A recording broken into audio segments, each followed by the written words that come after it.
Nueva edición de Toda Venezuela, este viernes 30 de agosto. Tengo el gusto de acompañarles nuestra compañera Dair Herrada. Abrió un paréntesis para atender asuntos personales. Mi persona va a estar acá en su segmento. Buenos días, Barry. Buenos días, Luis. Nosotros vamos a dar inicio así al repaso de las informaciones más importantes. Así es, buenos días, Jocelyn, bienvenida a este espacio. Barry, muy buenos días a toda Venezuela. Nosotros como siempre listos para llevarles a ustedes lo mejor del análisis en distintos aspectos noticiosos. Una jornada bastante movida, la del día de ayer, la vamos a estar comentando hasta las 8:30 de la mañana. Buen día, señor Barry. Buenos días, Luis, bienvenida, Jocelyn, un placer. Se cierra esta semana, pero también el mes de agosto, mes 8 de este año 2013, se va rapidísimo. Sí. En este periplo del año 2013 hay mucha información y de inmediato comenzamos, Luis. Así es, vamos a comenzar desde el Paseo de los Próceres. Allá estuvo el día de ayer el ministro del Poder Popular para Relaciones Interiores, Justicia y Paz, Miguel Rodríguez Torres, estuvo realizando la entrega de una importante cantidad de instrumentos para los organismos de seguridad del Estado venezolano, patrullas, motocicletas, armamento también que irá destinado a las policías de Táchira, Zulia, Carabobo, Vargas y el Distrito Capital. Lo destacable de esta actividad fueron los anuncios realizados por el ministro respecto a la captura, recordarán ustedes en días recientes, de 2 sicarios colombianos que estarían planificando un magnicidio contra Nicolás Maduro. Habló el ministro Rodríguez Torres acerca de esta situación y aseguró que en los próximos días va a ser capturado Carlos Salcedo. Esta persona sería la encargada de haber trasladado a ese grupo de colombianos, de sicarios colombianos, desde el estado Carabobo hasta el estado Miranda, y es una pieza fundamental en las investigaciones. Además, una investigación que cobra validez en el entorno internacional, porque ciertamente la Agencia Nacional de Inteligencia de Colombia intervino articuladamente con el SEBIN. Así es, y decía el ministro Rodríguez Torres que desde su despacho, en conjunto con el Ministerio de la Defensa, se van a realizar diferentes operativos. Ya se creó una región estratégica de defensa integral en lo que es el sector de los llanos, y esto va a permitir que se siga desarticulando todos estos planes de magnicidios contra el presidente de la República Bolivariana de Venezuela, Nicolás Maduro. Así es. Vamos a pasar a otros temas. Ayer fue jueves de vivienda, más de 3.000 fueron entregadas en todo el territorio nacional, 192 de ellas aquí en la ciudad de Caracas. En una de las edificaciones que fue entregada por el gobierno nacional estuvo presente anoche el presidente Nicolás Maduro. Allí pueden observarlo desde la parte interna de una de estas viviendas, ubicada específicamente en la avenida Libertador, un hecho significativo del avance de la gran misión Vivienda Venezuela. Así es, además que esto confronta el tema de la especulación en metros cuadrados. Recordemos que bien lo decía el presidente del Banco Central de Venezuela, se han incrementado en los últimos meses cerca de un 400% en el mercado inmobiliario de segunda mano, y ciertamente esto, viene a brindar la posibilidad al pueblo venezolano de adquirir una vivienda digna. El presidente Maduro decía que se está cumpliendo el sueño del comandante Chávez, que esta misión él había creado con el profundo amor al pueblo para atender a esas personas que en el año 2010 lamentablemente fueron afectadas por las lluvias y que perdieron su vivienda. Ratificó que en este año 2013 al terminar el mismo, no va a haber ninguna familia refugiada. En el año 2011, en marzo del año 2011, fue lanzada la gran misión Vivienda Venezuela. A la fecha, más de 420.000 han sido ya entregadas. Orgullo de nosotros, además.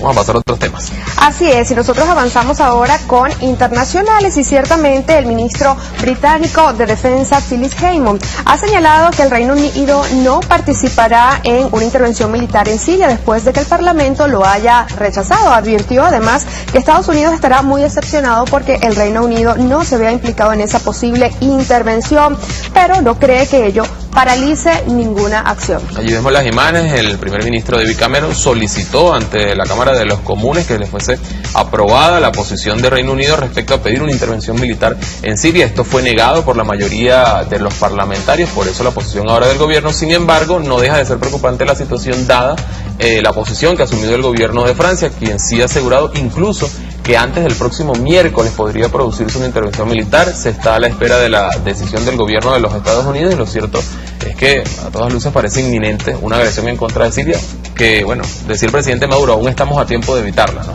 Así es, y declaraciones ayer del presidente Barack Obama decía que ellos se reservan el derecho de atentar o no militarmente contra la nación siria, y el presidente Nicolás Maduro también dijo que en los próximos días va a emitir una carta directamente al presidente de los Estados Unidos para de esta manera hacer saber la posición no solamente de Venezuela, sino de los pueblos de Latinoamérica. Así es. Sin embargo, nos da un diagnóstico de lo que sucedió allí en el Parlamento, el hecho de que son 285 votos en contra, pero estuvo muy reñida la situación. 272 votos estuvieron a favor de esta intervención. intervención. Avanzamos con más, y es que previo a la 7ª cumbre de jefes de Estado y de Gobierno que tendrá lugar este viernes en Surinam, allí Ali Rodríguez Araque realizó la entrega de memoria y cuenta de UNASUR. Señaló que el informe que presentó se identifican los avances alcanzados en el periodo junio 2012-agosto 2013, así como también los proyectos en tránsito. Durante esta gestión, aseguró, se cumplieron los objetivos básicos contemplados en la agenda de trabajo y además se dieron algunos pasos para mejorar progresivamente el funcionamiento de la Secretaría General. El venezolano Ali Rodríguez, quien encabeza la UNASUR desde la Secretaría, también, detalló que se puso en marcha durante su gestión un fondo de iniciativas comunes de UNASUR, un nuevo marco normativo que permite financiar diversas iniciativas para dar impulso al proceso integracionista. Orgullo para Venezuela la gestión de Ali Rodríguez Araque. Va a comenzar el día de hoy esta cumbre en Surinam. Se espera la presencia de los mandatarios de las 12 naciones que conforman UNASUR, aunque en el caso del presidente de Colombia ya ha confirmado que no va a asistir a la cumbre. Decía Rodríguez Araque el día de ayer la importancia que tiene esta unión estratégica creada por el comandante supremo Hugo Chávez y la importancia que tiene de aquí en adelante el profundizar. A pesar de las diferencias entre las posturas de algunos países, lo más importante es defender el cono suramericano del continente. Y hoy, ¿qué tendremos en deportes, además? Comenzamos porque el día de ayer, precisamente, el presidente de la República, Nicolás Maduro, entregó la bandera a Héctor Pepito Romero, integrante y capitán de la selección venezolana de baloncesto. Hoy comienza el torneo FIBA Américas 2013 por segundo año consecutivo. La patria de Bolívar tiene el prestigio y la dicha de albergar un evento internacional de FIBA. Y vemos como ondea el pabellón nacional en manos de Héctor Pepito Romero, más allá del apoyo en inversión que superó los 400 millones de bolívares en refacción del poliedro de Caracas, en el periplo de preparación de estos jugadores, el apoyo moral, que el propio presidente de la República sea el encargado de tener contacto con sus atletas y motivarlos, es un hecho bastante trascendental. Allí vimos atletas de distintas disciplinas, vimos a la ministra jugando también baloncesto, un acto bastante significativo. Hoy comienza la jornada a las 11 de la mañana, va a haber 4 partidos el día de hoy. 11, 1, después 5 y 7 y 30. Cierra con el juego Venezuela-México, que va a ser evidentemente el juego central y muy a la expectativa de lo que va a ser o lo que serán los actos inaugurales.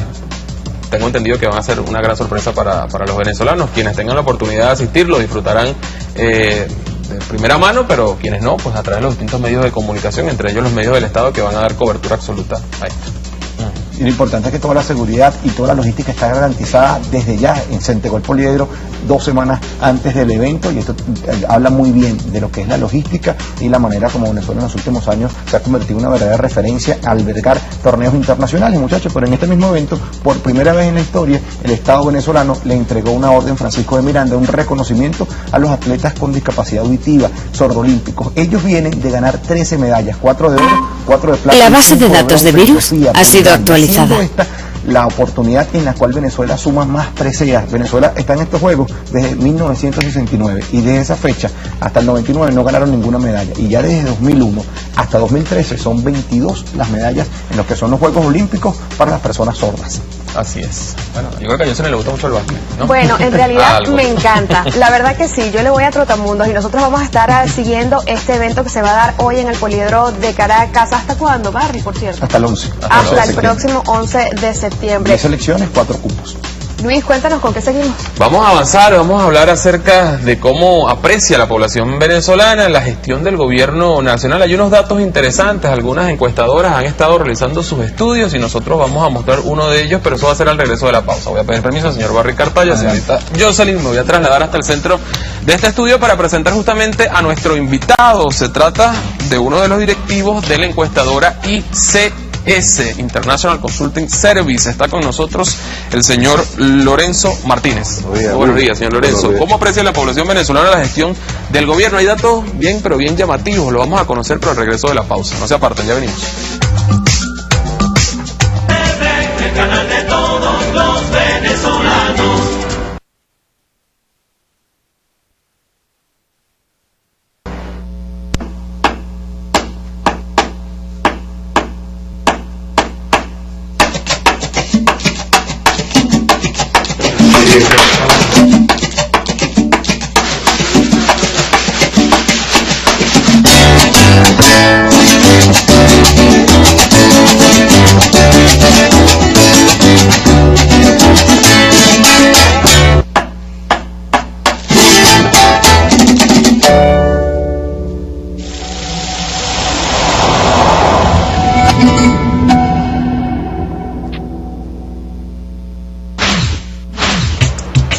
inauguración de la Universidad Experimental de la Seguridad, UNES.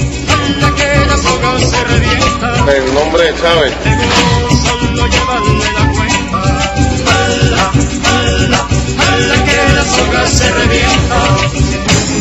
Creación del espíritu humanista, democrático y futurista del comandante Hugo Chávez. Aquí está su presencia. Aquí estaba, además, quiero recordarle, el retén de Katia.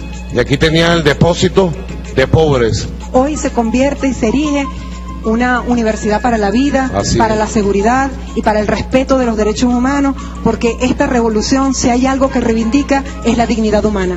Así que la cárcel, miren, ahí está, retén de Katia, nunca más. La nueva sede de la Universidad Experimental cuenta con 54 aulas de clases, complejo deportivo y laboratorio de computación para la formación de 10.000 estudiantes. Una universidad para formar los profesionales de la seguridad socialista que estamos construyendo y vamos a vivir en los años que están por venir. Seguridad socialista, concepto fundamental.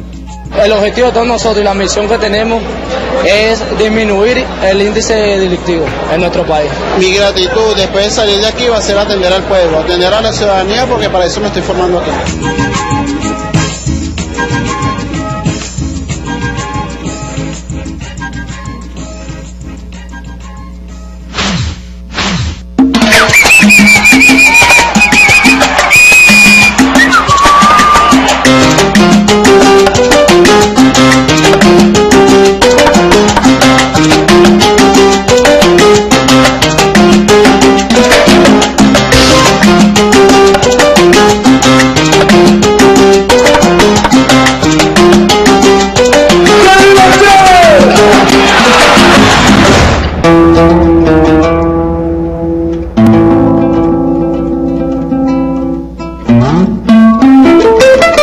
¿Me lo regala? Bueno, pues sí, no tocar.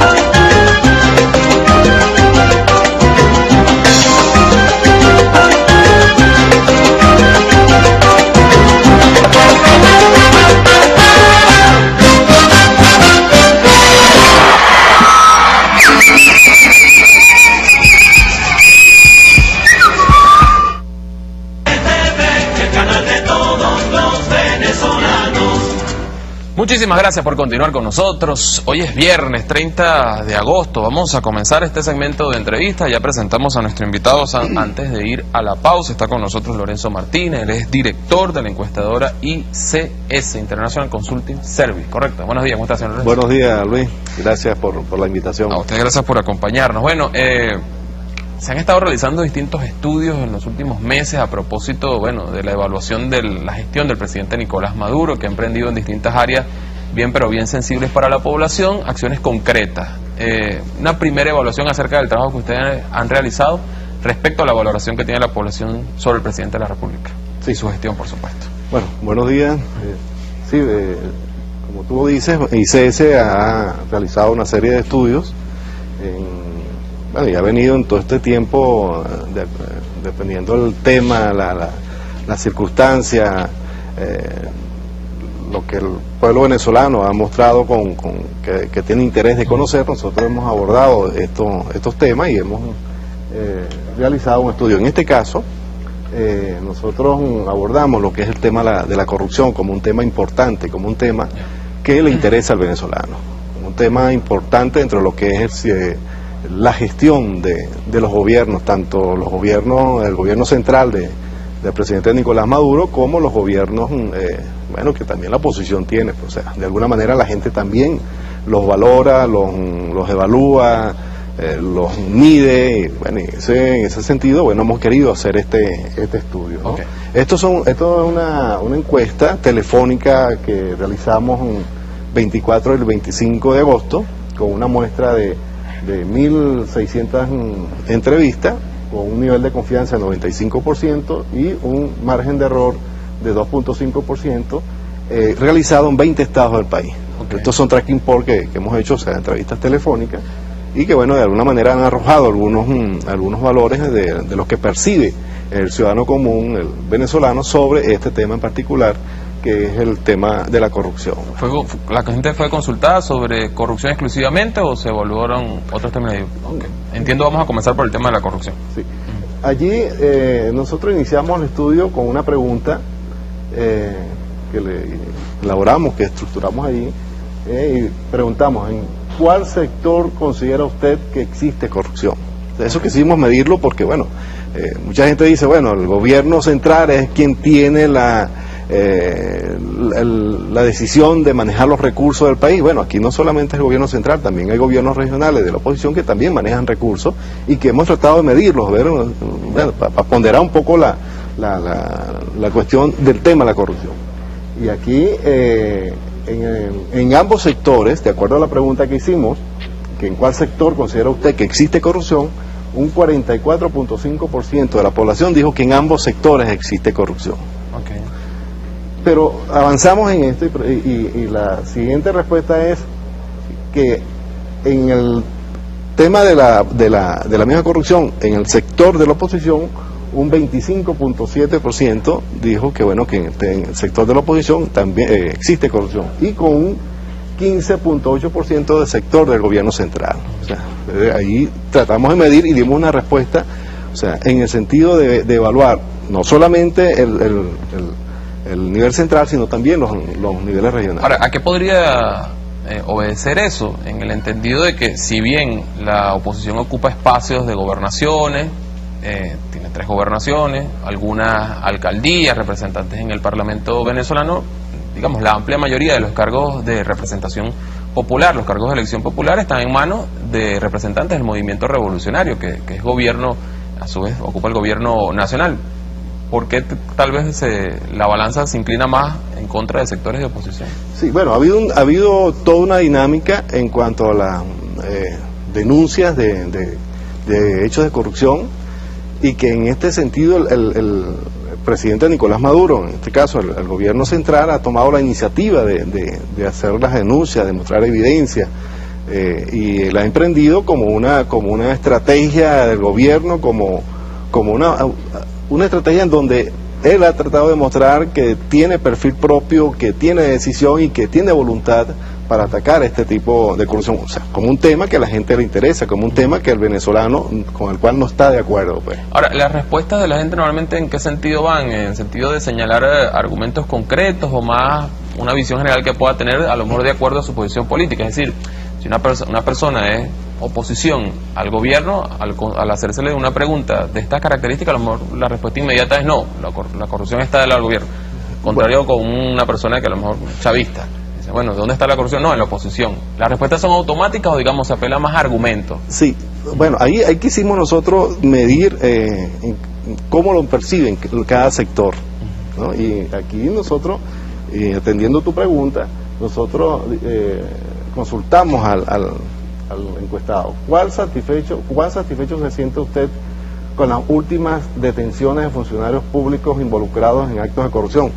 Y aquí nos fuimos un poquito más allá y tratamos de medir en lo que es el sector chavista, o sea, el sector oficialista, y el sector de la oposición. Fíjate tú algo interesante, que de acuerdo a las respuestas de estas 7 de cada 10 venezolanos respondió que está de satisfecho a muy satisfecho con esas detenciones, con esas decisiones que ha tomado el gobierno central de atacar la corrupción, bueno, dando efectivamente muestras de que tiene voluntad para atacar eso con las detenciones de estos funcionarios. Ahorita acabamos de ver en Punta de Mata, PDVSA, sí, donde bueno, se detuvieron dos funcionarios públicos, un agente aduanal, y así en diferentes sectores del oficialismo, del gobierno de Nicolás Maduro, bueno, han tenido acciones concretas en cuanto a eso. Y lo más interesante de esto es que, bueno, claro, 9 de cada 10 venezolanos del sector chavista consideran que las acciones que han implementado Nicolás Maduro son efectivas. Y algo importante es que el 53.1% del sector oposición considera que son buenas. O sea, que las acciones que están haciendo son acciones que tienen algo positivo en cuanto a la lucha contra la corrupción. Ahora, ¿no sería muy alto esa cifra de por encima de 40% de una persona que no se muestra satisfecha con este? Es decir, se supone que el combate a la corrupción debe ser algo que a la totalidad de la población debe satisfacer. Es muy alto que más del 40% de quienes se manifiestan de oposición estén en contra. No es que sea alto, es interesante, o sea, encontrar ese valor dentro del sector oposición. O sea, eso quiere decir que la oposición está viendo con buenos ojos que estas acciones que está emprendiendo el gobierno central, bueno, son acciones que van a sumar para minimizar ese flagelo que es la corrupción. Y es importante también porque, bueno, ya vemos que hay cierto nivel de conciencia política, no solamente en el sector oficialista, sino también en el sector opositor. Eso lo que refleja allí es que hay un nivel de conciencia política en cuanto a los problemas puntuales, en los problemas que aquejan a la sociedad, que no solamente es el problema de la seguridad, el problema económico, sino que también hay problemas sociales que también, considerando la corrupción como un problema social dentro de lo que es la gestión de un gobierno. Eso sobre el caso de las detenciones de funcionarios del Estado venezolano.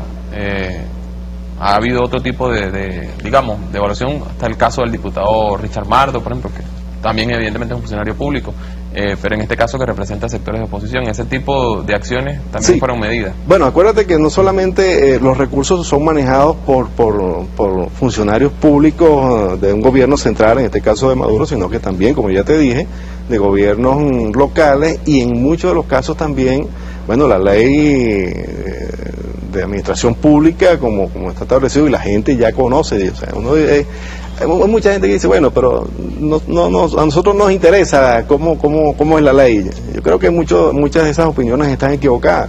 O sea, el venezolano hoy día, como ya te dije, tiene un nivel de conciencia política, un nivel de conciencia legal que le lleva a ir más allá de conocer que hay una ley. Lo lleva a conocer cuál es el contenido de esa ley, y es por eso que muchas veces da este tipo de opinión, ¿no? Okay. O sea, lo que ha hecho el gobierno central, en este caso, en el caso de la Asamblea, lo que tuvo el caso concreto de los diputados, bueno, los diputados también tienen una responsabilidad desde el punto de vista administrativo en cuanto al manejo de los fondos que ellos manejan. En este caso, bueno, que vimos, fue un caso muy particular de un diputado, bueno, donde se manejó algunos recursos que, bueno, que estaban cuestionados o previstos en la ley del manejo de campañas y eso. Sí. Bueno, y la gente lo percibe como algo que no debió haber sido de esa manera, o sea, que tuvo que haber enterado a las instancias que tenía que enterarse de esto, ¿no? Entonces, eso la gente lo percibe como un acto que no es ético, o sea.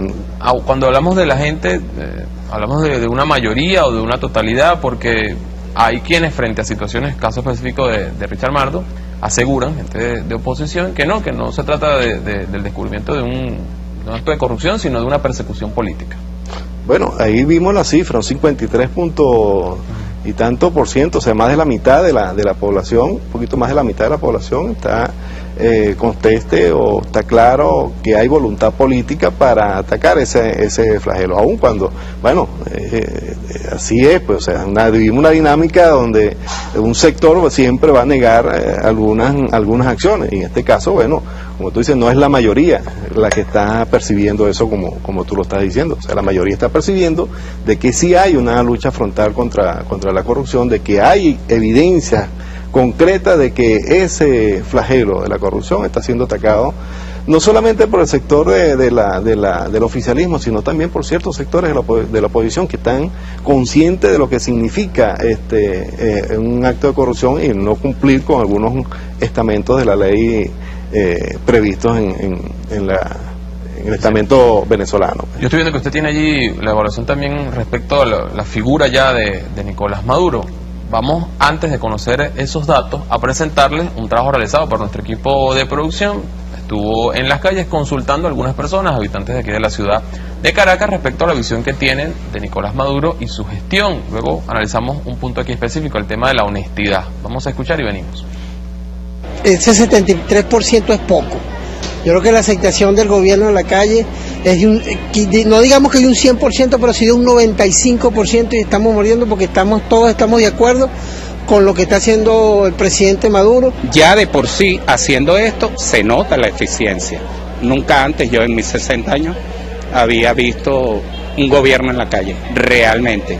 Porque se ha recobrado el casco histórico. Por lo menos tenemos ahí el teatro principal. Tenemos todos estos teatros que fueron recuperados. Tenemos aquí Café Venezuela, en donde las personas se sientan con su familia a hablar, a conversar de las cosas cotidianas. Me parece maravilloso porque le están bajando los recursos para solventar las problemáticas que se están dando en todos esos lugares. Ya usted ve cómo está el Zulia. Y se nota en la calidad de vida del venezolano, por lo menos los que vivimos en zonas que son pobres, pues, o de clase media. Notamos el avance, por ejemplo, en las medidas que se han tomado a nivel de los supermercados, los precios, el ataque a la especulación. Ahí veíamos algunas de las opiniones de algunos caraqueños. En ese caso, todos muy a favor de lo que ha sido la gestión del presidente Nicolás Maduro. Seguramente otra proporción de la población lo ve de una forma distinta, tal vez mucho más negativa. Eso corresponde de algún modo a un estudio que también realizó International Consulting Service respecto a la popularidad del presidente, que de acuerdo a eso tenía un 70% de aprobación respecto al tema de la gestión de gobierno de calle.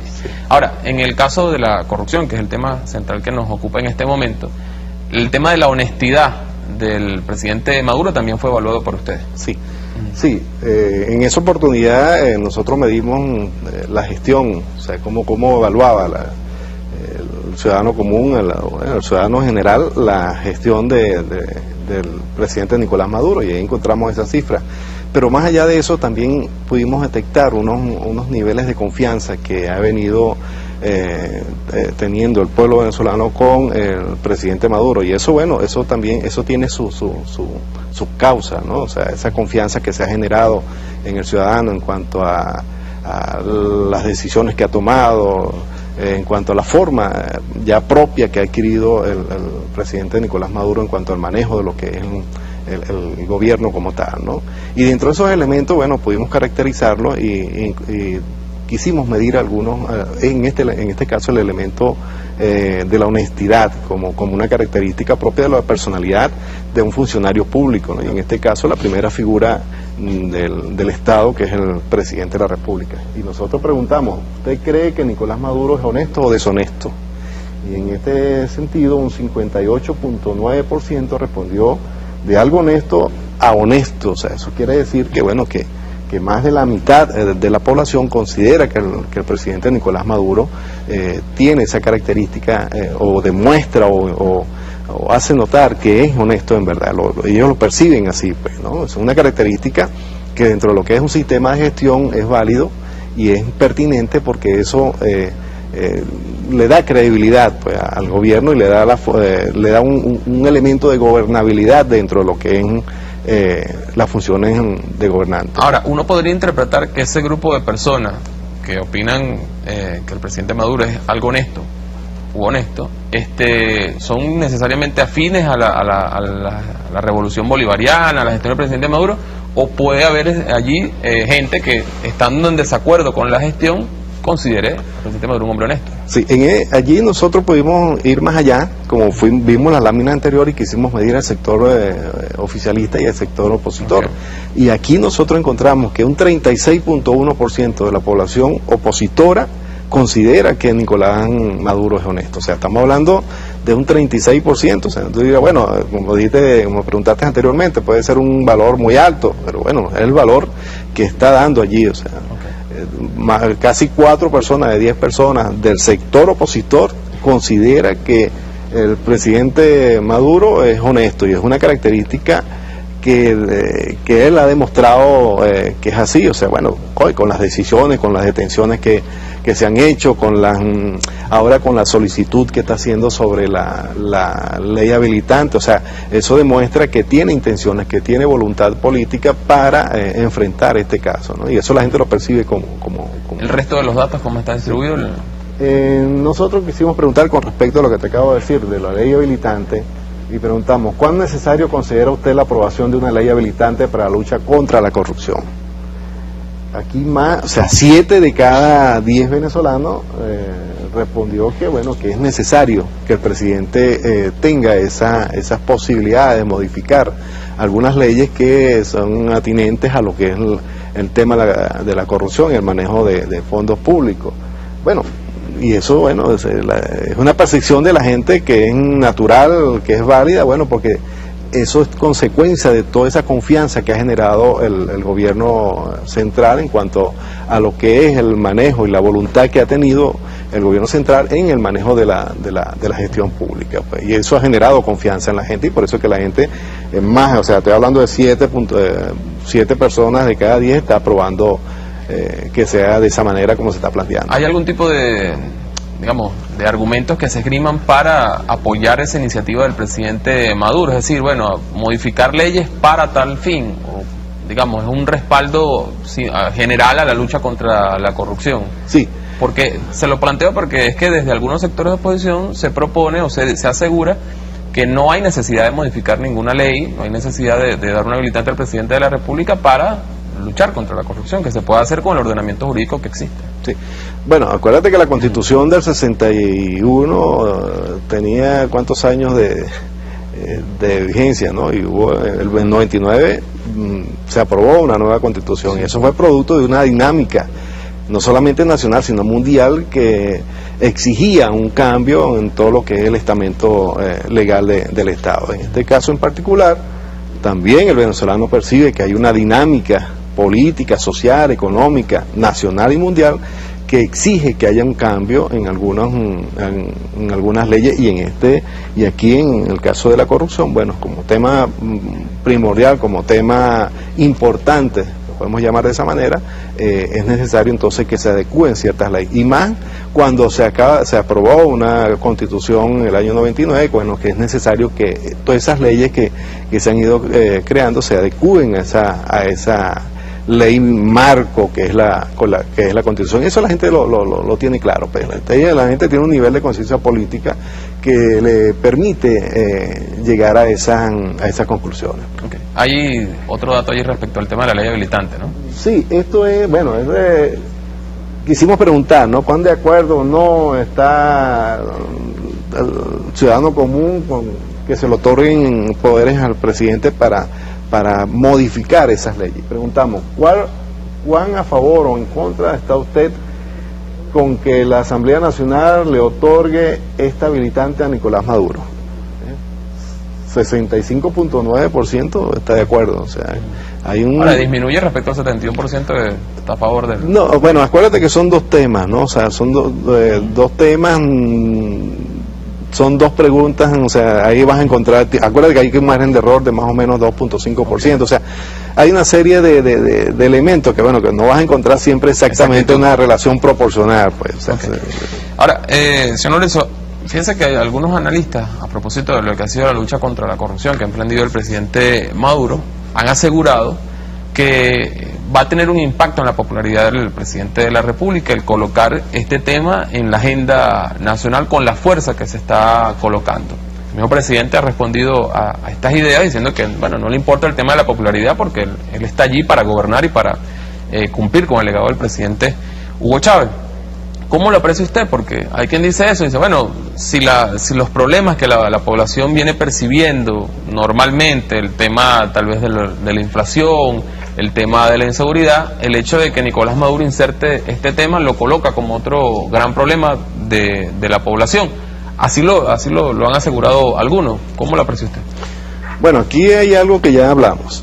La característica o la caracterización que se ha hecho y que ha hecho el pueblo venezolano sobre la personalidad del presidente Nicolás Maduro en cuanto a la confianza, esa caracterización, ese elemento en particular es lo que ha generado el presidente en la población. O sea, la población tiene cada día más confianza en que el presidente va a atacar ese tema con voluntad, pues.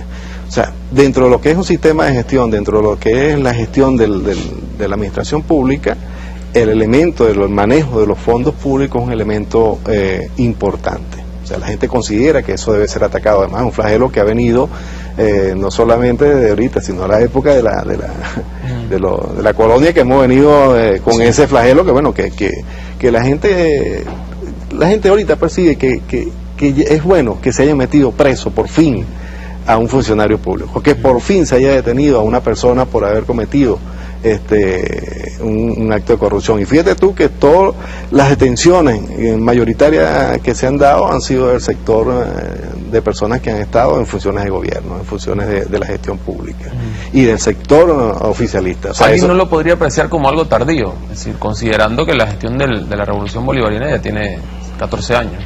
Bueno, no sé, o sea, no sé cuán tardío es, pero siempre es oportuna la decisión, o sea, nunca es tarde.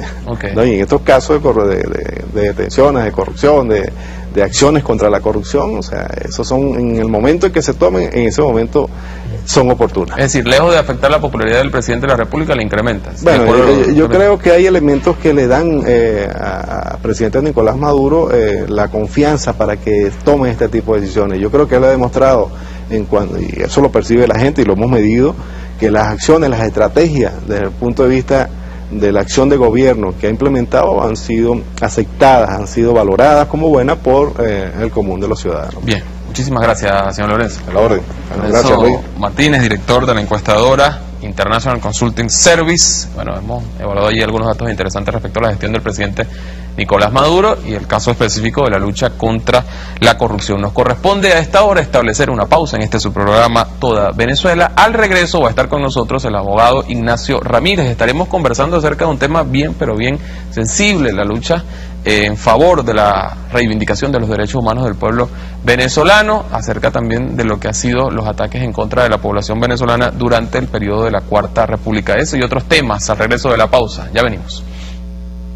El canal de todos los venezolanos. Recortan en educación y recortan en sanidad. Es el despido de casi 80.000 profesores, estamos hablando de una reducción del 10%. Nos está quitando totalmente la educación, nos deja hechos esclavos de un futuro sin futuro. Ahora, en vez de pagar 1.000 euros, tienes que pagar 10.000. Hoy en Europa, la inversión en educación ha sido sustancialmente recortada, ocasionando deserción estudiantil y exclusión. Hay que tener una capacidad adquisitiva enorme. Y solo una élite podrá tener acceso a estudios superiores. Hace 14 años dejamos atrás a la derecha sin patria y sus paquetazos neoliberales. Teníamos miles y miles de niños en la calle, viviendo en la calle. 450 nuevos liceos. 250 nuevas escuelas primarias. Hoy ya prácticamente no hay niños viviendo en la calle. El pueblo tiene memoria y no se deja engañar. Mientras en otros países recortan gastos en educación, en Venezuela hoy 2,5 millones de jóvenes universitarios estudian gratuitamente, siendo segundo en Latinoamérica y quinto en el mundo en matrícula universitaria. Y hoy tenemos patria.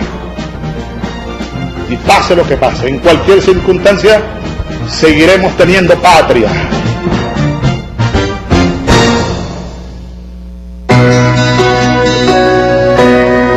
Todos podemos convertir la situación más sencilla en un gran momento.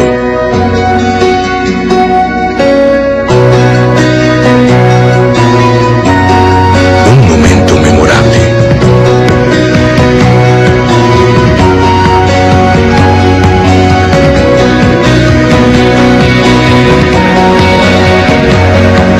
Una oportunidad para ser mejores de lo que ya somos.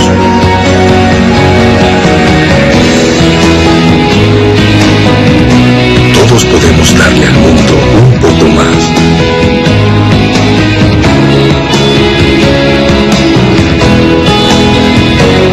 Lo que nos une nos hace mejores.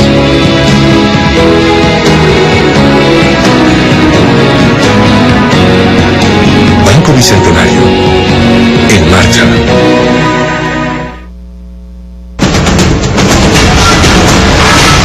Presidente Obama, le voy a dirigir una carta para que quede de manera muy formal el criterio de Venezuela, de los venezolanos, de los patriotas de esta época venezolana, de los hijos de Bolívar, sobre esta guerra desastrosa que pudiera desatar quién sabe qué cosa en el mundo. No queremos guerra.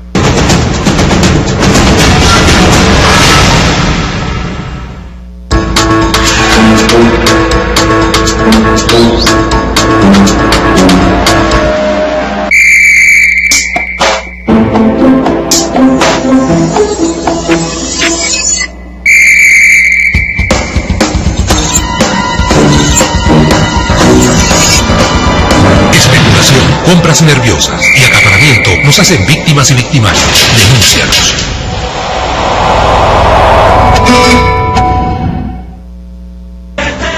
El canal de todos los venezolanos. De la muerte.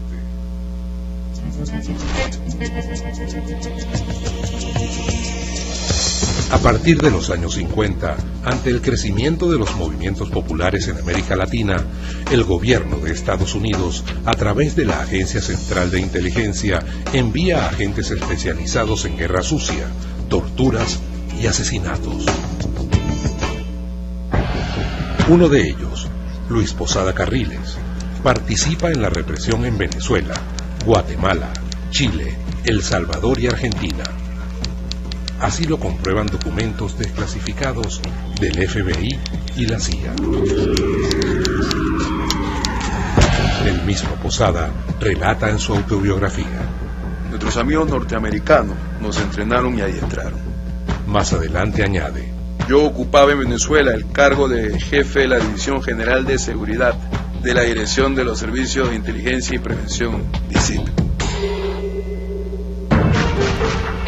Posada es responsable de numerosos actos terroristas, entre ellos la voladura de un avión comercial, asesinando a sus 73 pasajeros. En él iban los miembros del equipo juvenil de esgrima de Cuba. Regresaban de Venezuela, donde acababan de obtener el campeonato centroamericano y del Caribe. A los 10 minutos de salir de Barbados, una explosión derribó el DC-8 de Cubana de Aviación. George Bush padre, entonces director de la CIA, tenía conocimiento de las acciones del grupo criminal de Posada, a quien siempre dio apoyo. Indultado por George Bush hijo, un jurado en Texas acaba de absolver hoy al luchador anticastrista Luis Posada Carriles. Posada es una pieza más del criminal ajedrez que maneja la política norteamericana en Latinoamérica.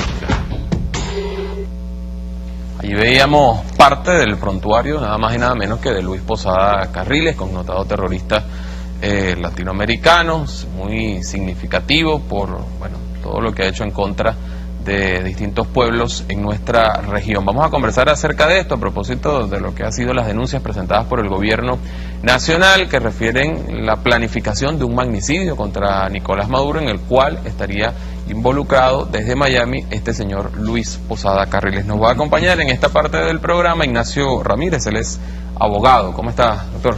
Buenos días. Bueno, allí veíamos parte de lo... un poco para refrescar la memoria respecto a quién es Luis Posada Carriles. Su evaluación respecto a esto, ¿no? Lo que han sido las denuncias presentadas por el gobierno y hasta qué punto puede ser cierta la participación de este señor en todo lo que se señala. Sí, buenos días. La oposición venezolana, cada vez que tanto en vida el presidente Chávez y ahora con el presidente Nicolás Maduro se ha anunciado y se ha presentado evidencias y pruebas que se indican a personas vinculadas a organizaciones paramilitares financiadas desde otros países, Colombia, los Estados Unidos, y por alguna razón ha salido relacionado. Luis Posada Carriles siempre ha tomado la actitud de banalizar, de obviar, de señalar de que son montajes y que tras esos señalamientos no hay nada serio.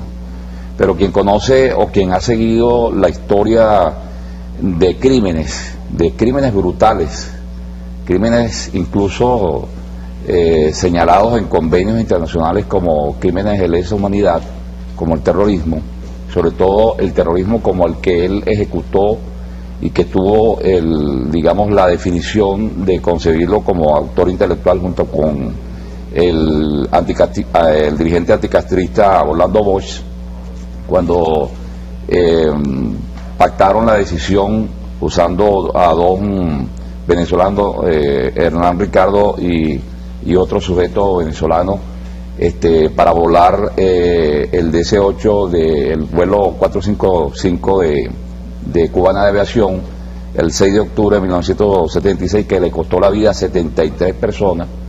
Un hecho, por cierto, creo que sin precedentes, ¿no? Ni antes ni después ha ocurrido un acontecimiento de esa naturaleza por un acto de terrorismo. Y ese acto de terrorismo, que debió ser perseguido por cualquier país del mundo, y particularmente por los Estados Unidos, que supuestamente han emprendido campañas de persecución contra el terrorismo desde que ocurrió lo que ocurrió ya en las Torres Gemelas, inexplicablemente ha sido el propio Estados Unidos de Norteamérica quien ha protegido a este señor, porque después de haber ingresado en el año 2005 con documentos falsos de carácter migratorio, se le hacen toda una pantomima para enjuiciarlo, y finalmente el hombre sale en libertad en abril del 2007 y se mantiene en libertad bajo fianza sin ninguna razón ni causa que lo justifique.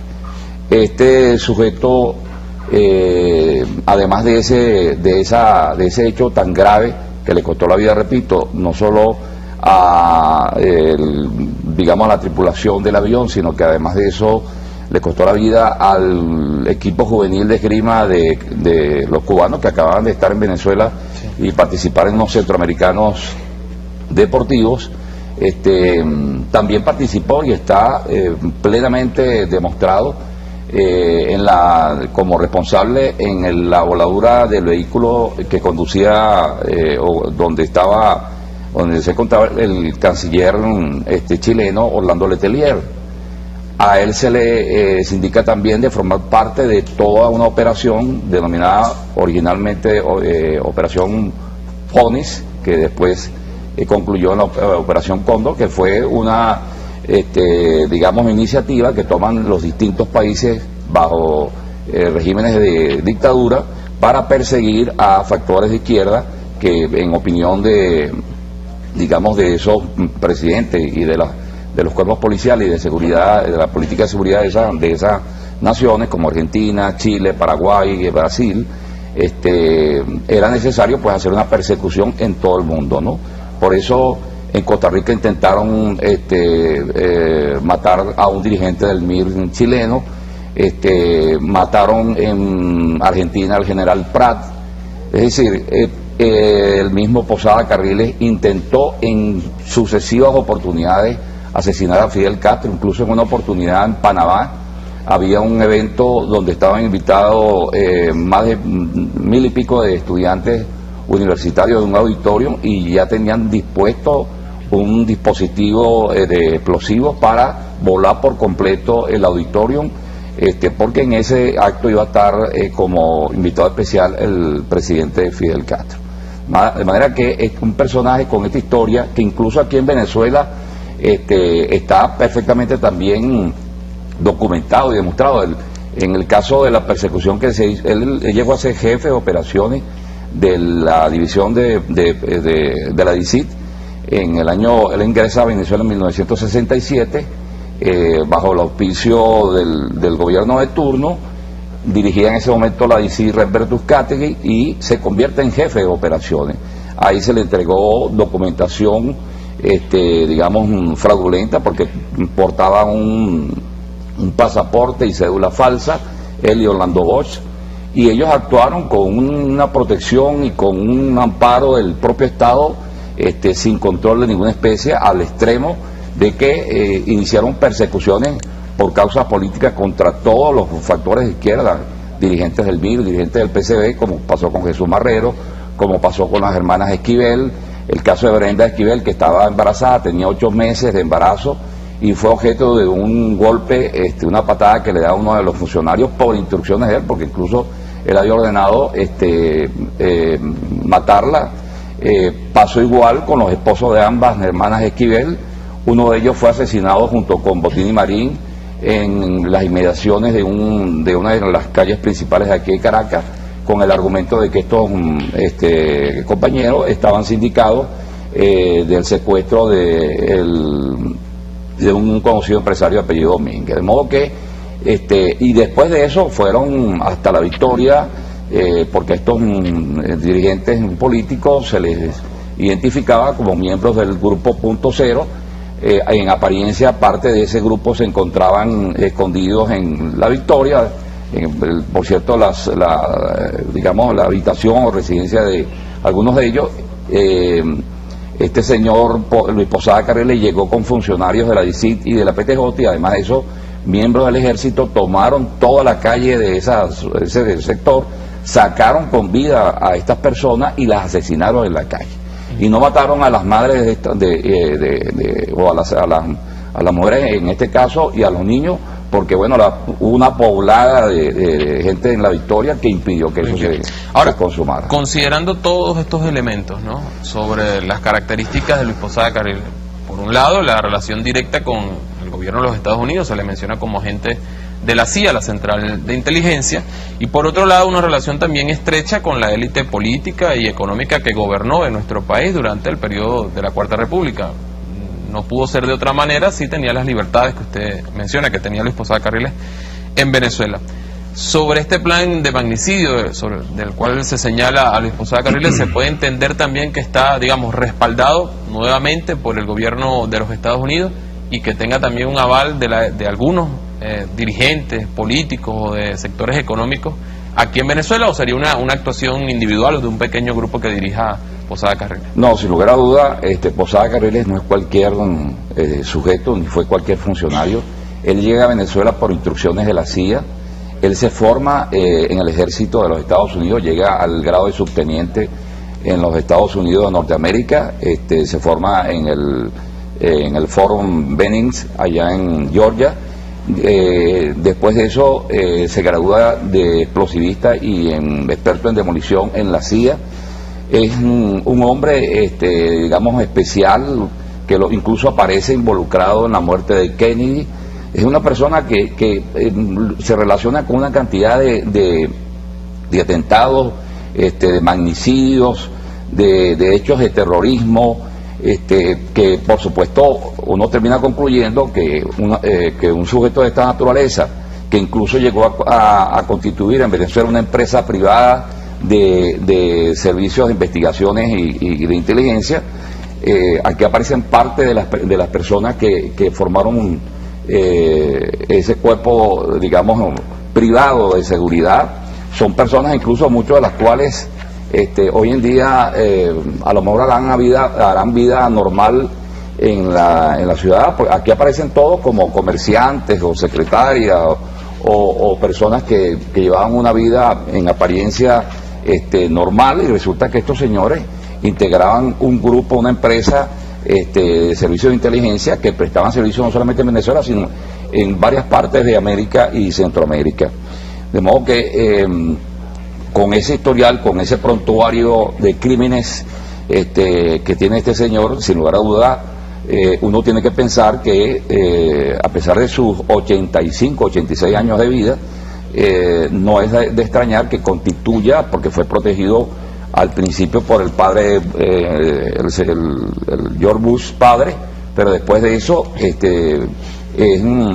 digamos logra la libertad bajo fianza con el hijo de Bush cuando fue presidente de la República. De modo que sería bien ingenuo pensar que un sujeto con estas protecciones, que se formó en lo más granado de la estructura de contrainteligencia policial y militar de los Estados Unidos de Norteamérica,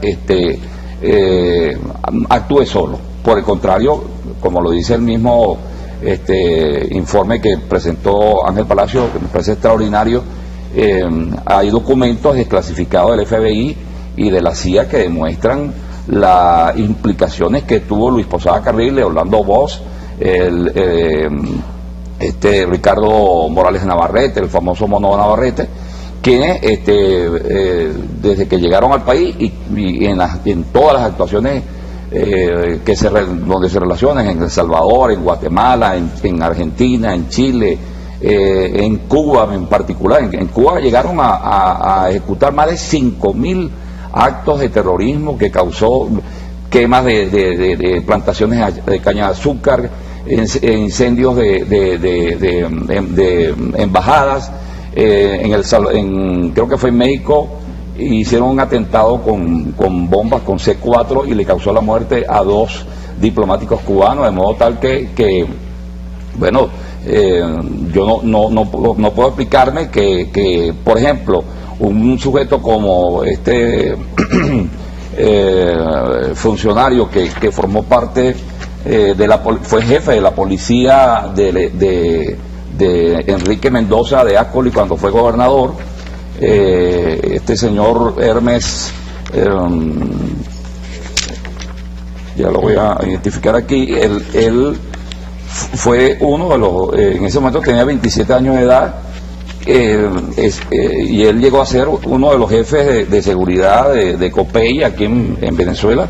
Enrique Mendoza, el exgobernador de Miranda. Siendo gobernador Enrique Mendoza, este sujeto, Hermes Rojas,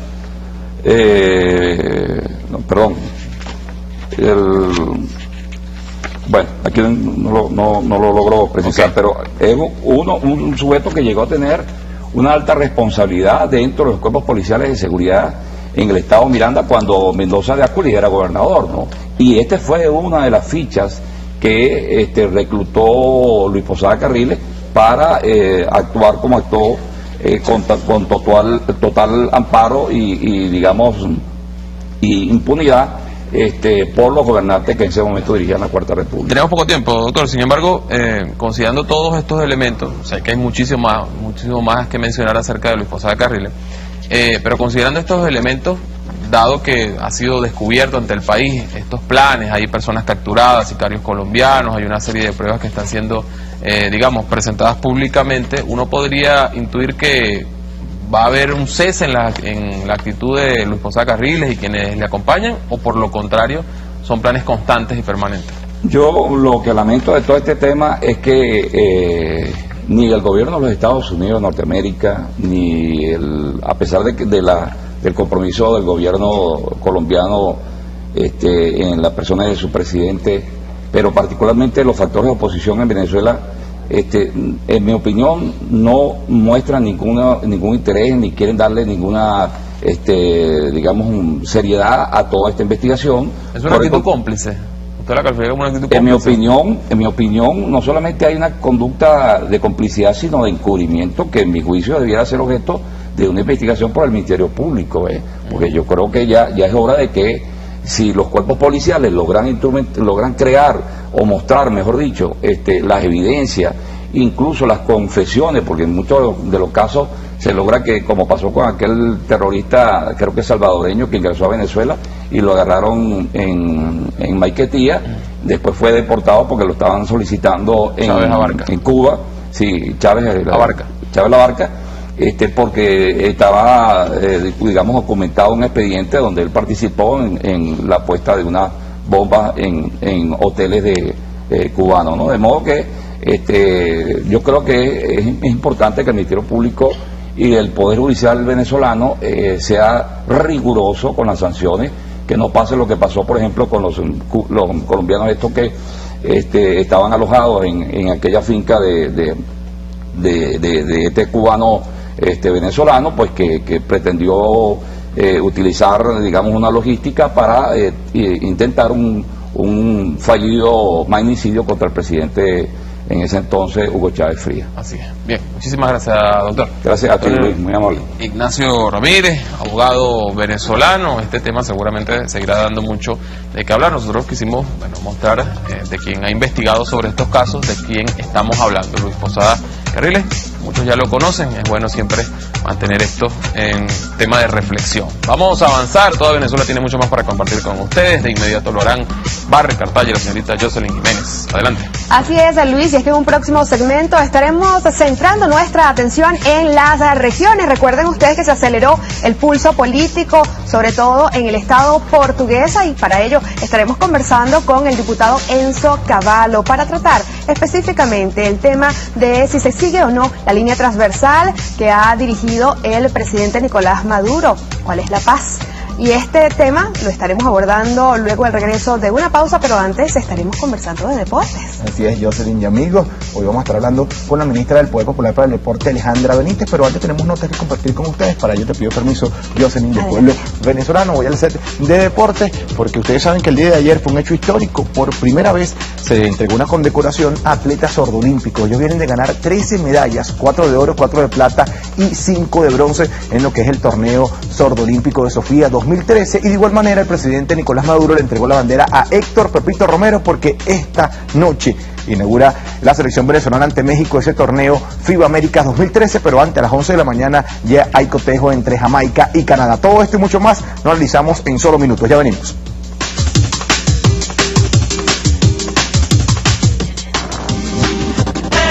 El canal de todos los venezolanos.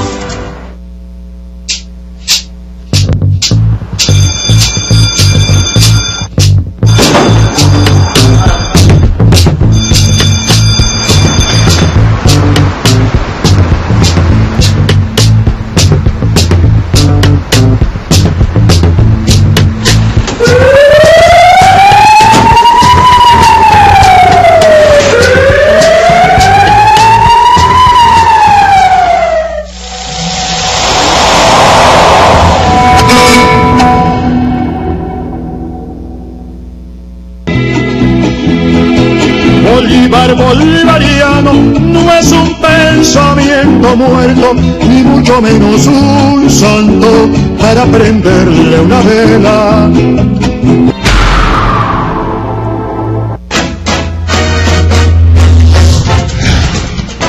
Yo siempre le digo a los compatriotas, levántese cada día y pregunte, ¿qué no he hecho por mi patria que yo pueda hacer hoy?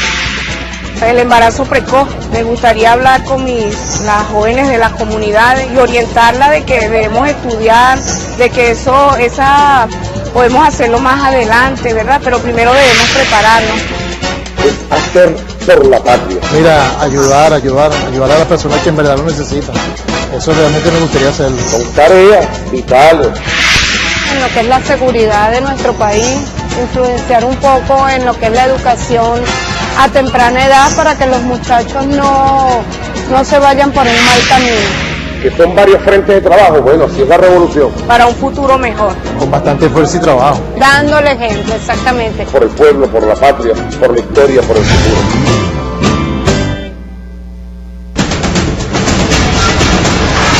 No vamos a aceptar más que sigan saqueando nuestros estados fronterizos. No lo podemos aceptar. No lo podemos aceptar. Tiene que haber respeto a la ley. Yo he dado la orden que se identifique a los mafiosos, sea quien sea, y se les capture a uno por uno, a los jefes de las mafias, de contrabando, de narcotráfico.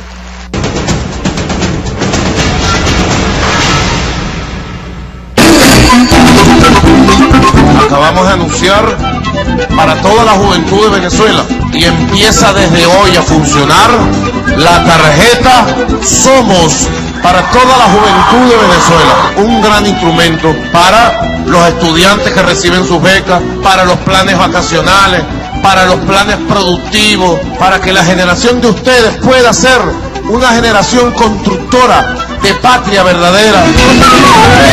El tango, más que un estilo musical, es una cultura, un símbolo del hermano pueblo argentino. Mercosur, Lazos de Hermandad, te invita a disfrutar de este ritmo junto al cantante Jorge Lezama, los músicos Eduardo Galeán y Samuel Campos, y el recital de poesías con la actriz Sofía Bertolotto. Este sábado 31 de agosto a las 4 de la tarde, en nuestra Casa Amarilla Antonio José de Sucre, la casa de todos. Déjate llevar por el compás de nuestros pueblos, porque ahora la cultura y tú están más cerca, gracias a la Revolución Bolivariana. Por eso tengo el corazón mirando al sur. El canal de todos los venezolanos. De vuelta con mucho más de toda Venezuela. De inmediato vamos a presentarle un reporte de lo que fue el día de ayer el acto de abanderamiento histórico por dos motivos. No solamente el hecho de que el propio presidente de la República haya sido el responsable de entregarle el pabellón patrio a Héctor Pepito Romero, sino también todo lo que fue ese partido de baloncesto realizado entre la generación de oro, integrantes de selecciones olímpicas, paralímpicas, profesionales, mundiales, también el candidato a lo que es la alcaldía del municipio Baruta, Winston Vallenilla, el presidente de la República y atletas sordolímpicos. Recuerden que a partir de hoy, a las 11 de la mañana, Venezuela, por segundo año consecutivo, será la capital del baloncesto a nivel mundial cuando albergue FIBA Américas 2013. 10 selecciones de todo el continente americano van a buscar 4 boletos a España 2014. La selección está preparada y de inmediato revivimos lo que fue ese abanderamiento hecho por el presidente Nicolás Maduro. Vayan a clasificar con el espíritu de los vencedores. Así que te entrego el tricolor glorioso de esta patria. Recordar la clasificación a los Juegos Olímpicos. Muchas gracias, señor presidente.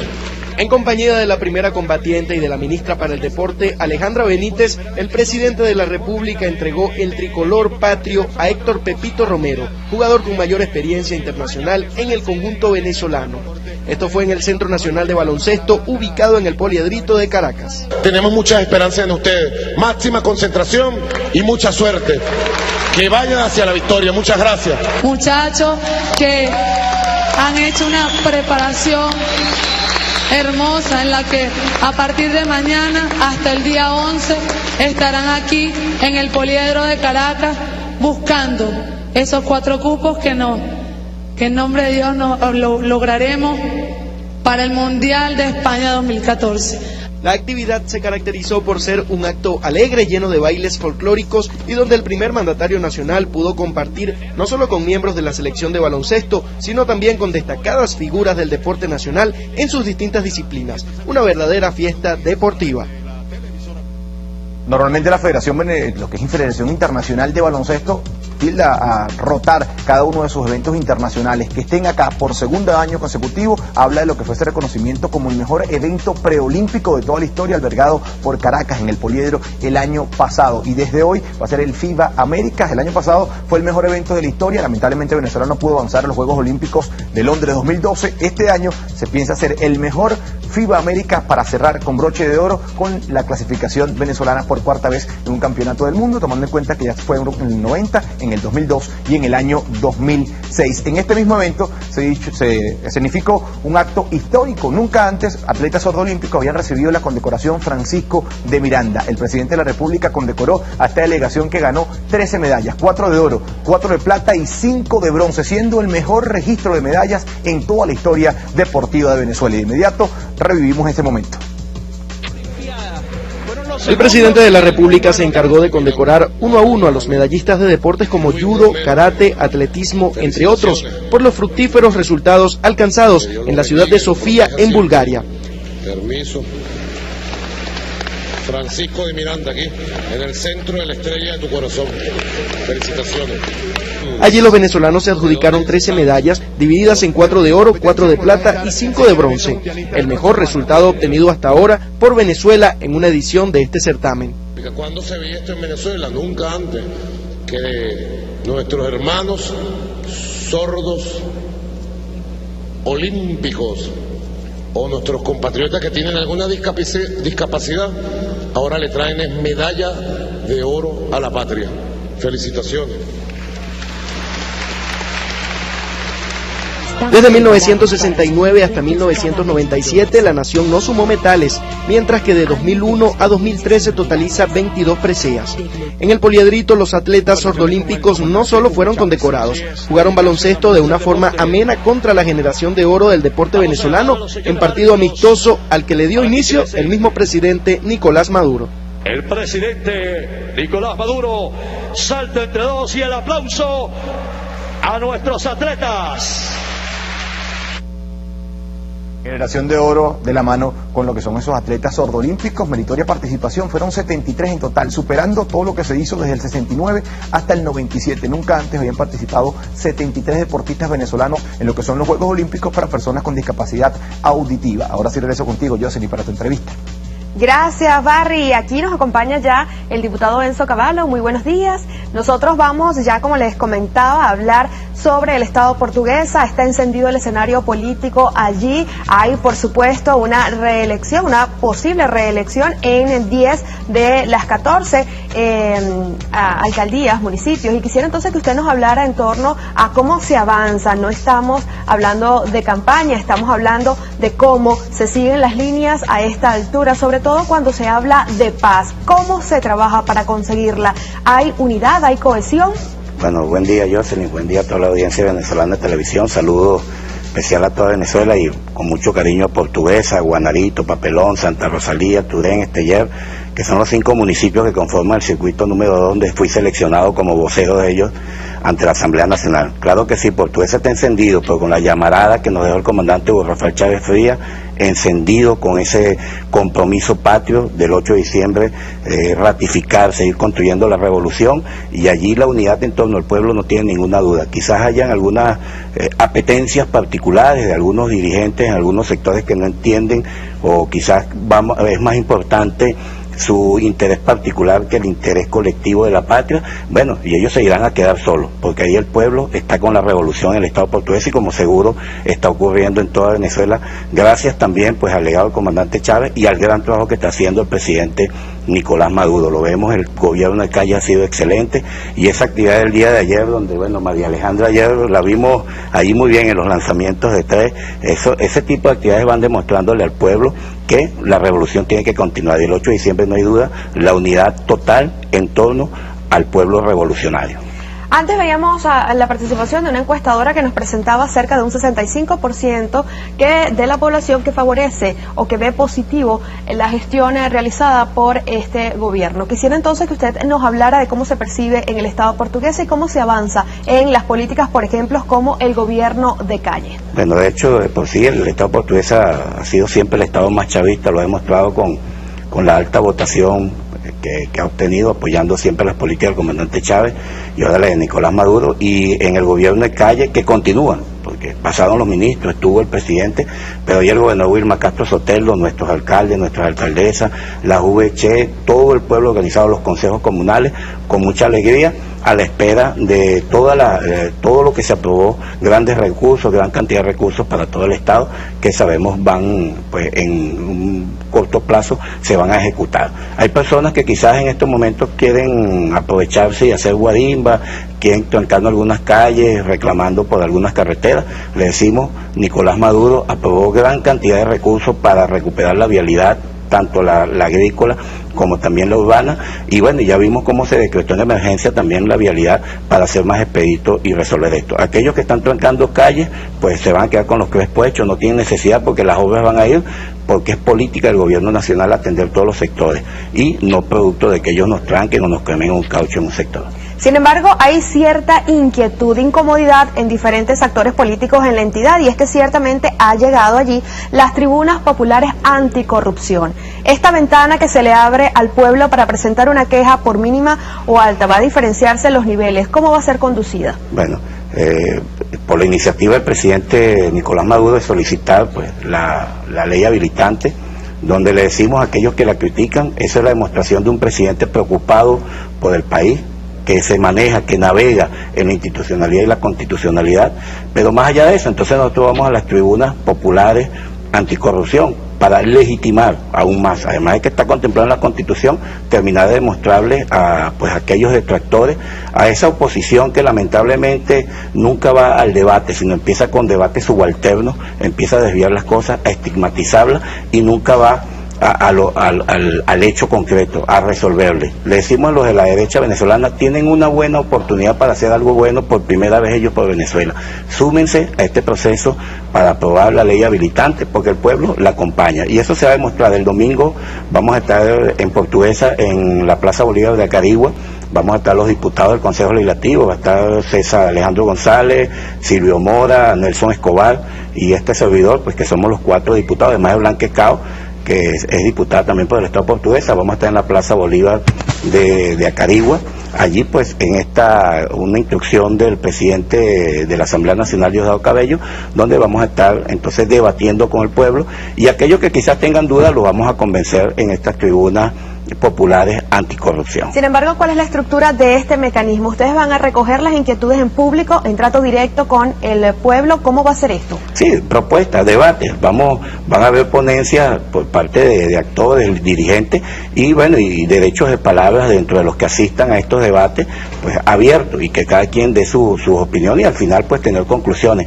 Y ya veíamos los números que nos daba la gente de ICS anteriormente, pues el 75% de la población venezolana cree necesaria la ley habilitante. Nosotros simplemente vamos a terminar de demostrarles a los detractores, a los que utilizan pues los medios privados de manera mediática, nunca de manera positiva para construir patria, sino le vamos a demostrar que el pueblo acompaña todas las políticas de Nicolás Maduro y por supuesto nosotros de la Asamblea Nacional somos fieles soldados a todas estas actividades. Precisamente acaba de tocar un tema interesante, está en el tapete sobre todo en los medios regionales el hecho de que hay una defensa algo inquietante por parte de sectores de la oposición, quizás de la comunicación que transmiten los medios de comunicación social, y aunque suene una redundancia, ciertamente ellos se basan en los medios, quizás un tanto para alejarse de la población. ¿A qué le temen? Bueno, le temen a que el pueblo no los quiere. Ellos se esconden en oficinas con aire acondicionado, se esconden en cámaras, se esconden en el papel de un periódico y bueno, y dicen cualquier cantidad de mentiras. Por ejemplo, nosotros cuando vamos a denunciar hechos de corrupción, como lo hicimos con Maldo, como lo hicimos con Caldera, como lo hicimos con todo lo que lo hemos hecho, prueba en mano. Ellos pues vienen y se van a los periódicos, se van a los medios privados y lanzan mentiras, se transforman en sofistas, porque entonces acusan sin ningún tipo de argumento y al final, bueno, quedan en chisme. Ya el pueblo lo descubrió. Lo que le decimos en esta lucha contra la corrupción, nosotros somos soldados, el pueblo nos acompaña, todos estamos al frente de esta lucha y le decimos, dejen de estar utilizando los medios para tratar de destruir la patria. Vamos a luchar contra la corrupción, vamos a acompañar a Nicolás Maduro, porque es que la lucha contra la corrupción no es un asunto de chavistas y antichavistas, es un asunto de venezolanos, es un asunto de venezolanidad, y todos los que cometan actos de corrupción están dándole una puñalada a la patria. Es contra ellos que nosotros tenemos que luchar, atacarlo contundentemente. La corrupción es un tumor maligno que está allí desde hace mucho tiempo y es momento que tengamos que extirparlo. Nicolás solo no va a poder y por eso nosotros estamos seguros que va a tener la habilitante para que se hagan procedimientos administrativos más expeditos y dar esta lucha contundente y junto al pueblo darle un knockout contundente a la corrupción en el país. Y ciertamente Portuguesa va a tener la oportunidad en los próximos comicios de demostrar si es o no un Estado transparente en cuanto a la diligencia de quienes siguen la línea de gobierno, porque ciertamente, ya lo comentábamos al principio, 10 de las 14 alcaldías optan por la reelección. ¿Cree usted entonces que se pone, de anticipo ya la transparencia de la entidad con estas reelecciones, o cree usted que no se atrevería a meter las manos en el fuego por los candidatos? No, claro que sí, los candidatos de la revolución son pues cuadros que fueron propuestos por la misma VH. Fíjate, tocando el tema de la corrupción, nosotros ya de las 14 alcaldías teníamos 14 alcaldes y una alcaldesa. Y el alcalde de Guanarito, nosotros mismos lo denunciamos. Fue electo por el PSV y está preso, fue sentenciado a 12 años de cárcel. Ahí por ahí algunos dicen, no, que es el chinito de Recadi. No, cometió los actos de corrupción, se llevaron las pruebas y ahí está, siendo electo por nosotros. Y bueno, ya tenemos ahora a Leonel Pérez, es nuestro candidato, fue propuesto por la VC y estamos seguros que Leonel Pérez va a ser alcalde en Guanarito. En Santa Rosalía tenemos al camarada Otoniel Meléndez, de seguro repite, en el municipio de Turén, que es el cual donde yo nací, y pues me quedé, pues mi amado Turén, como todo el Estado portuguesa, Onofrio Cavallo va a la reelección, Lucía Ruiz en Esteller, Efraín Pérez, el negro, ha hecho un excelente trabajo allá en Paz y el pueblo de seguro lo va a ratificar. Tenemos a Nubia Cupare, que no va a la reelección, pues ella va en sustitución del anterior alcalde, y ella pues una mujer luchadora, siempre ha estado ahí, ella es actualmente la presidenta del Consejo Legislativo del Estado portuguesa, y ahora pues va en esa oportunidad, y el pueblo de Laboreño la va a acompañar. En Agua Blanca, Primitivo Tercereño, no hay ningún inconveniente, él pues ha hecho una excelente labor, y así todos nuestros alcaldes, Evelio Montilla en San Genaro de Boconoito. Quizás haya algunas personas que detracten de ellos, ¿verdad? pero ellos, porque obedece a un interés particular, como dije al principio. Ellos no están interesados.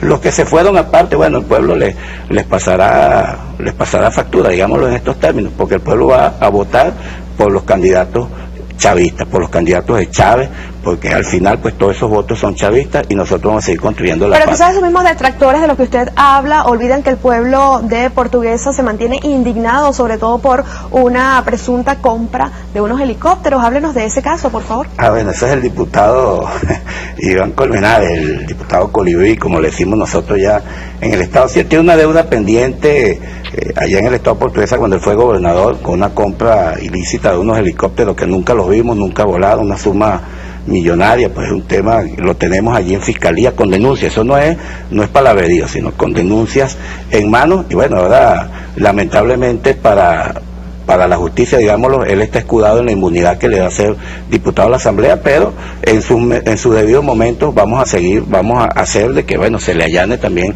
la inmunidad a él para que salde esa deuda que tiene pendiente con el Estado portugués, además de otros hechos de corrupción. Y él es de los que sale con la cara bien lavada en el Estado, atacando, tratando de corrupto a todo el mundo, y cuando el que tiene rabo de paja no se arrima la candela porque se quema, y él tiene un rabo de paja bien largo allá en el Estado portuguesa, y de seguro en su momento debido, pues la justicia va a dar cuenta de ello.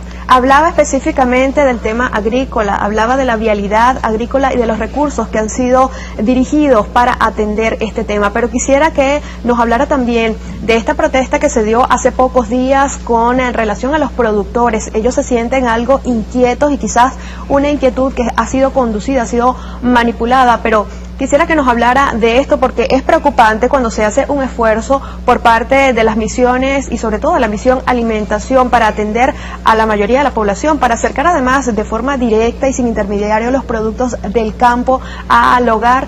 ¿Qué está pasando en el Estado portuguesa con esos productores? Mira, es parte de esa campaña mediática. Primero le decimos a esos productores que ayer estaban haciendo una propuesta sobre el subsidio que nosotros creemos que es bastante justo, el subsidio que aplicó el gobierno nacional en algunos rubros. Le recordamos a esos productores quién fue el que estabilizó la tasa agrícola. No fue el comandante Chávez, no fue la revolución. Esos agricultores antes no tenían acceso a créditos en la banca privada. Fue el gobierno de Chávez, la revolución, la que puso en cintura a toda la banca privada, bajó las tasas preferenciales para todos los agricultores. Antes esas tasas preferenciales eran para un grupo, para un pequeño grupo, ahora es para todos ellos. Ellos se olvidan de esos beneficios. Y también yo te voy a decir algo, esos productores son trabajadores, yo no lo pongo en duda, son gente que día a día van al campo, trabajan, pero ellos no son los dueños absolutos de la producción, pues nosotros vamos hacia el campesino, hacia todos y cada uno de ellos. Entonces le digo a ellos, ¿cómo se quejan tanto? Y lo digo, es producto de su trabajo, tienen los mejores carros, las mejores casas, viven excelente. Entonces eso está bien, pero reconozcan todo lo que se ha hecho en el proceso revolucionario. Y además recuerden que el próximo domingo van a tener esta tribuna popular anticorrupción, y si ellos lo que demandan es ciertamente el desvío de algunos recursos, pueden acudir allí a esa tribuna que se va a realizar. ¿En dónde específicamente? En la Plaza Bolívar de Acarigua. En la Plaza Bolívar de Acarigua. De inmediato nosotros nos despedimos y nos vamos con un pase a prensa directo a Surinam. Recuerde que se va a realizar la 7ª cumbre de jefes de Estado y de Gobierno. Adelante.